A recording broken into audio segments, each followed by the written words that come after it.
discussing this year. It's a mimer on Parshas Bechukoisai.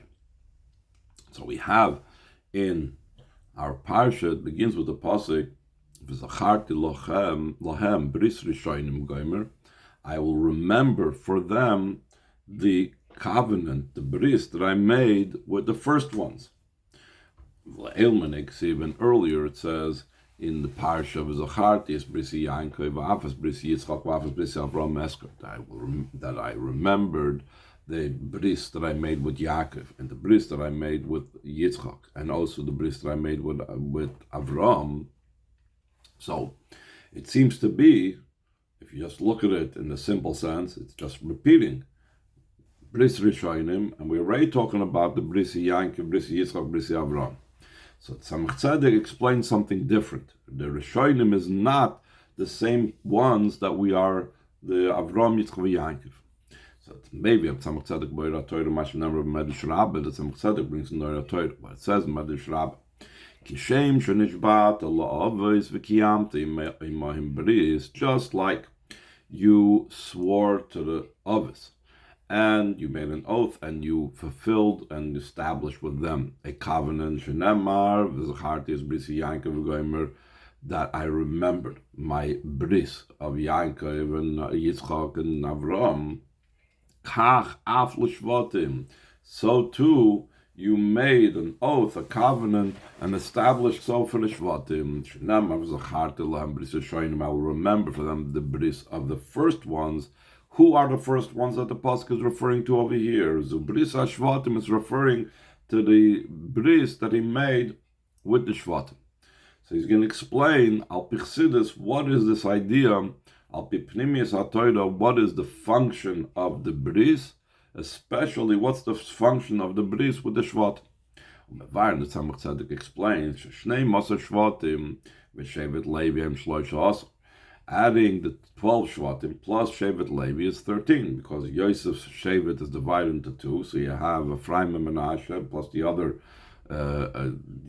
10, and then you have Shevet Levi, is altogether 13. What's the significance of the number 13? These are the 12 cattle of the world of Bria, and number 13 signifies Vayam Aleim Almailam, the seed that was above them. It says that when Shlomo Melech built the Beis Hamikdash, so he made this big type of I don't know how to describe it, a giant bowl, if you will, standing on 12 carved images of cattle. And all of these were, obviously, if they're in the Beis Hamikdash, they had spiritual significance and symbolism. So the 12 bakar, these are corresponding to the 12 shvatim.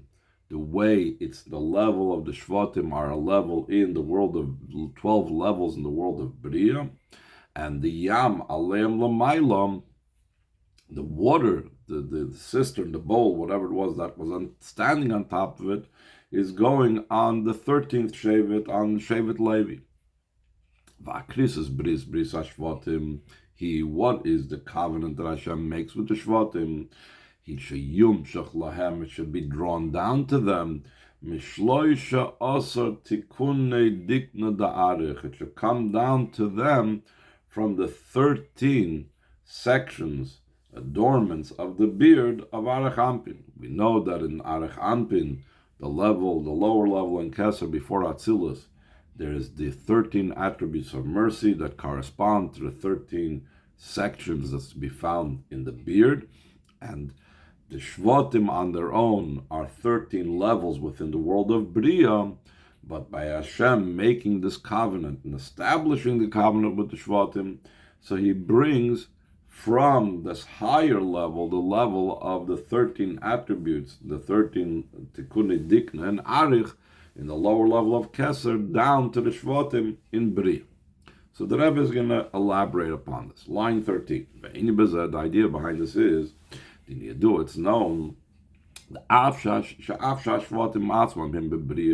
Shvatim themselves are in the world of Bria, like we said before, Yeshnoi Indian Aliyas Hashvatim Mibriya La'atzilus. There is the idea of the Shvatim ascending and going up into the world of Atzilus. Like it says, Shesham Olu Shvatim Shiftei Kam. That over there, the Shvatim arose, the Shvatim of Hashem. So we find that there's a concept that the Shvatim rise higher. In this case, since the Shvatim are in the world of Bria, so their Aliyah there is to the world of Atzilus. But even that is insufficient. Even after this ascent, that the Shvatim go up from Bria to Atzilus,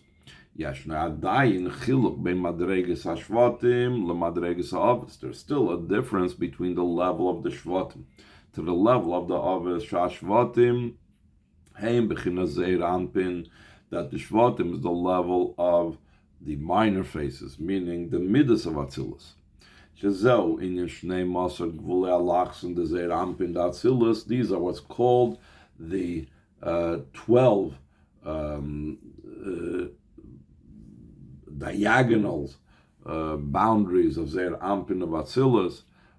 That's brought down that it's there are 12 levels in the Zeir Ampin. You have everything has like a number 6 to it because you have 4 sides, top and bottom, and then you have the way every side is joined with a different side. So the corners, the place of their joining, is called the 12. I'm not going to go into the Kabbalah of this. So this is all the Shvatim go up from their level to Atzilus to the level of the Yud Beis Gvulei Lachsim of Atzilus. But still, the Avos are on a higher level. The Ilu Avos, as opposed to the Avos, Heim, top of page Vav, Bechinas Arich Ampin, they themselves are on the level of Arich Ampin, the lower level of Keser. So now, and because of that, there needs to be the bris that Hashem makes. Let's skip over the brackets for a second to line 5. This is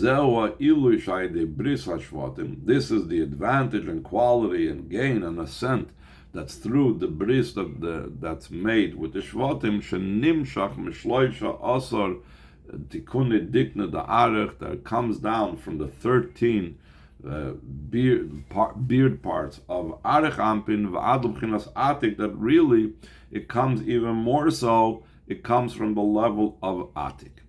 So now the Rebbe in the brackets on line 1 that we skipped is going to address that seemingly even without Hashem making this bris with the Shvatim, since they're in Zeir Ampin has to do with Arich Ampin. The very fact they share the last name has an indication a little bit about this. It's just like these are minor faces and these are long faces, so it's still related to the level of faces of revelations and so on. So why do we say that we need to have the bris to elevate the Shvat? So he says in line 1 in the brackets, though also Zeir Ampin is hanging upon Atik, and it's holding on and grasping to Atik. So first of all, Chassidus is explained they don't have a direct connection with Atik. Rather, in other words, the Pnimius HaKeser, Ki'im B'chinas Arich Ampin, the level of Zeir Ampin is connected with Arich Ampin, the lower level of Keser. And V'arich Ampin me'atik, and the lower level of Keser gets from the higher level of Keser from Atik, as opposed to through the bris, like Muslim speak. And even when we say that the Zabatika Ochid V'Talia, so V'gam Zerak Ba'ifin the Ochid V'Talia Bolvad, it only means that it's just hanging on it and just grasping hold of it. It's not a true union and joining. That's why it's necessary for Hashem to make a bris with the Shvatim. This covenant, this bris that the Eibishter makes with the Shvatim, elevates them. Not only the elevation that they went up to the world of Atzilus, but even to Arich Ampin, and even more so to the level of Atik. So now, nice base on line 8, the Rebbe is going to connect it with the beginning of the parsha. We can connect this what it says the beginning of the parsha. If you will go in my statutes, you will observe my mitzvahs. On the earth will give forth its produce. Where it says if you will go in my chukim, it's referring to Torah study. Like Rashi says, Rashi right away says on the words in B'chkaisa Telechu, you might think that what's it referring to when it says you will go in my chukim, it's referring to the fulfillment of mitzvahs. But then Rashi says you can't say that.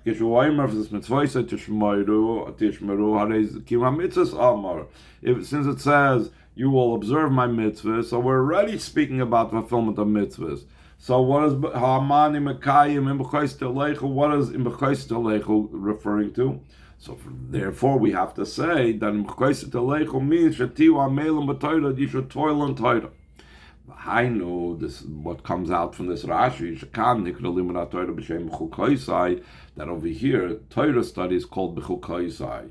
Why is Torah study called B'chukaisai? Milashon Chakika, from the expression of engraving, because that's the manner in which one has to study the Torah, and especially the idea of toiling in Torah makes it be engraved. The idea behind this is like explaining Amar Chassidus, especially in the Amarim that are said that are for Parshas B'chukaisai speaks about this topic. In the Torah there are engraved letters. Where do we see in Torah engraved letters? Openly we saw it. We saw it openly by the luchas. Aleim namar concerning the luchas it says, the writing was a godly writing engraved upon the luchas. That the writing on the luchas is from the very luchas themselves, that is engraved from it and in it. The letters were not a separate entity, independent of it. As opposed to what we're going to learn about written letters, that there's the ink and the parchment are two separate things. In addition to the engraved letters, there's also written letters. Like in the Sefer Torah. And this goes back all the way to the first Sefer Torah. Beginning from the Sefer Torah that was residing in the Mishkan, and then later on the base of Migdash. It was lying on the side of the Aron. And the Rebbe right away forewarns, it wasn't actually inside the Aron. In the Aron, there was only the two luchas themselves. Rather, there was like a board sticking out from the side of the Aron upon which the Sefer Torah was written. Getting back to the topic itself, top of page Zayin, that as opposed to engraved letters in the luchas, there is written letters. There is ink written on parchment. That the letters which are made out of ink are their own separate entity. They are not part of the parchment itself. So the Rebbe goes on the second paragraph. What is this idea? Spiritually, in the study of Torah, this idea of engraved versus written letters, the Niksiv, it says in the Pasuk, Chaim Heimel Moitza'eyim, that the Torah is life to those that find it. So Vam Razal, the Chazal say about the word Moitza'eyim, which means finding it, Al Tikra LaMoitza'eyim, do not read it Moitza'eyim. There are no Nikudis in the Sefer Torah, so therefore the words can be read and vowelized and pronounced in different ways as well.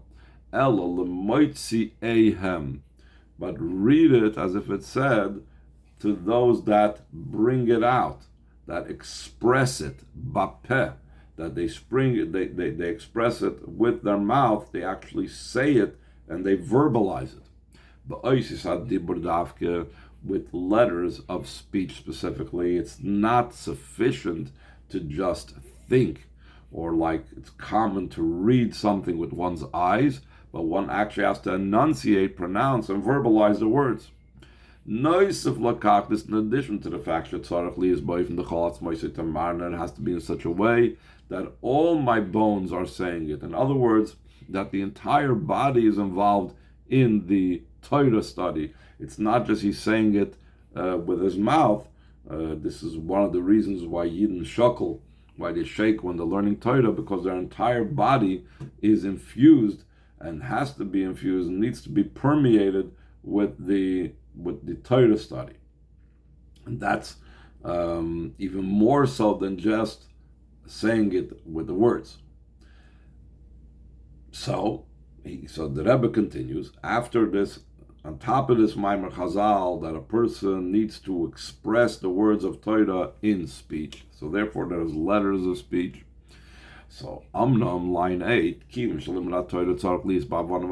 yet since Torah study has to be in a way that one understands and one comprehends what he's learning, even the written Torah, which really the written Torah, we know that even if a person doesn't understand what they're saying and they're incapable of understanding what they're saying, if they read words of the written Torah, they still fulfill the mitzvah of Talmud Torah and they make a bracha on the Torah. Whereas in Torah Sheba'al Peh, if a person reads the words of the Torah Sheba'al Peh without understanding it, they have not fulfilled the mitzvah. Yet, even though one fulfills the mitzvah despite not understanding when it comes to the written Torah, still in all, Torah study should be. One should not just settle and say, oh, Torah Sheba'al Peh, even if you don't, even if you don't, I'm saying no. You have to put in the effort to understand, not just get away with not understanding it. So that is even the written Torah. How much more so in the oral Torah? When you're learning Gemara, when you're learning Halacha and so on, that idea of understanding and comprehension, it's a primary and principal condition in the fulfillment of the mitzvah of Talmud Torah. Like the Alter Rebbe wrote in Shulchan Aruch, if in the oral Torah, if in the Torah Sheba'al Peh, he doesn't understand the meaning of what he's saying, ain't a natural limud klal, it's not considered a study whatsoever. How do you move on so it's understood? In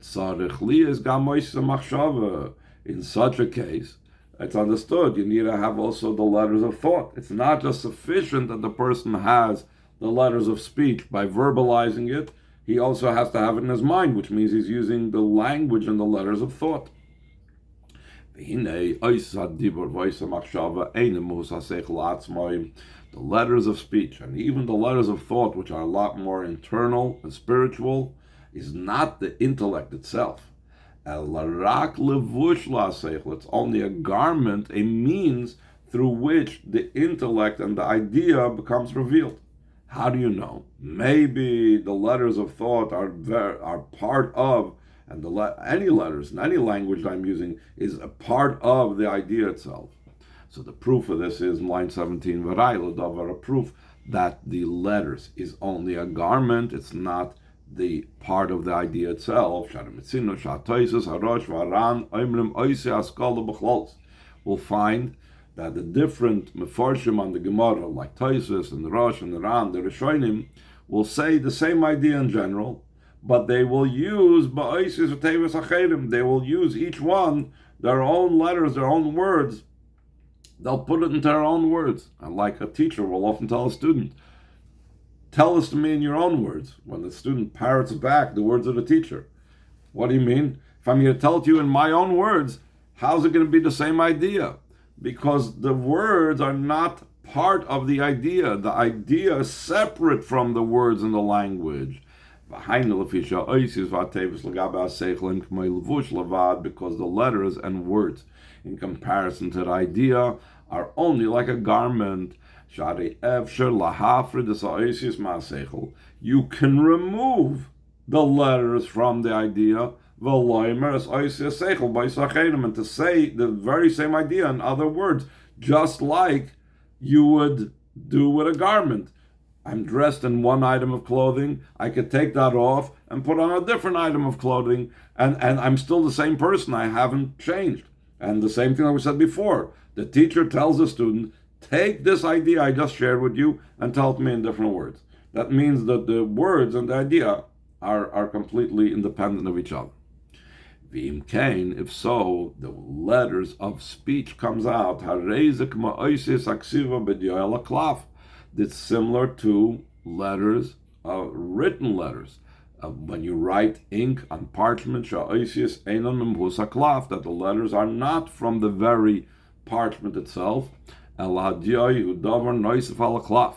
The ink is something additional to the parchment, and it's possible to separate it from the parchment, meaning you can erase the letters.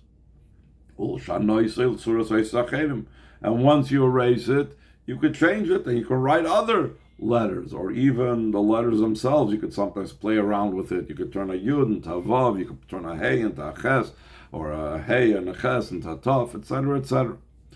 And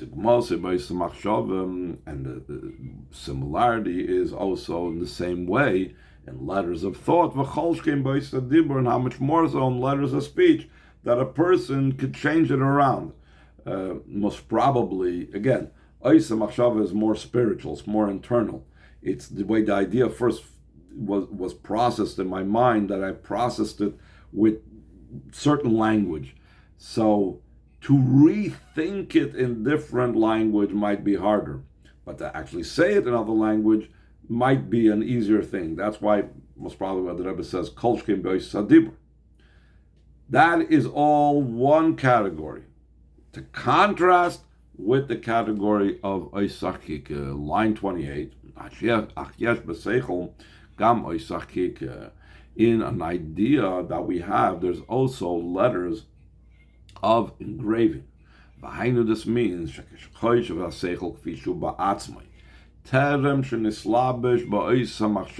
he's thinking the idea the way it's on its own, before he actually has it in letters of thought. Now, he right away says, it's not enclosed in the language of thought, but there must be language there. There must be letters there, or else it couldn't be revealed. Even before he actually thought in his mind the language that he's going to use, there is letters over there.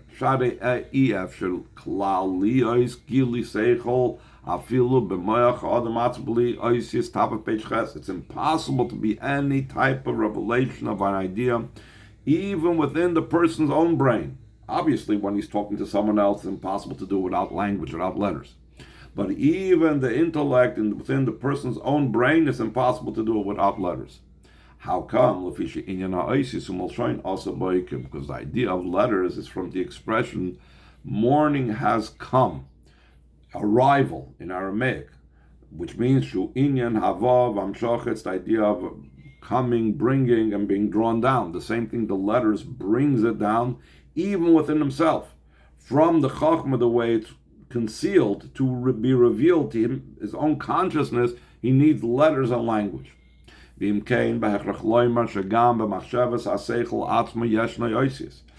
must say that also in the thought of the idea itself, before he actually consciously puts it into language, there is language and letters over there. The letters are concealed and not sensed whatsoever. What's all that's felt and he's conscious of is only the idea alone. In other words, there's a state of the intellect where all that he's not aware of the language and the words yet. Because the letters are still absorbed and subsumed in the idea itself. They have not yet taken on like a separate entity outside of the idea. B'dugmas oisachikika, this is similar to letters of engraving.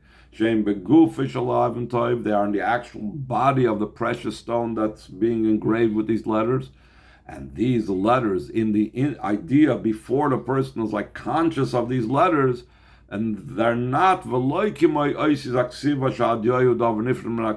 they're not like letters that are written that the ink is something separated from the parchment.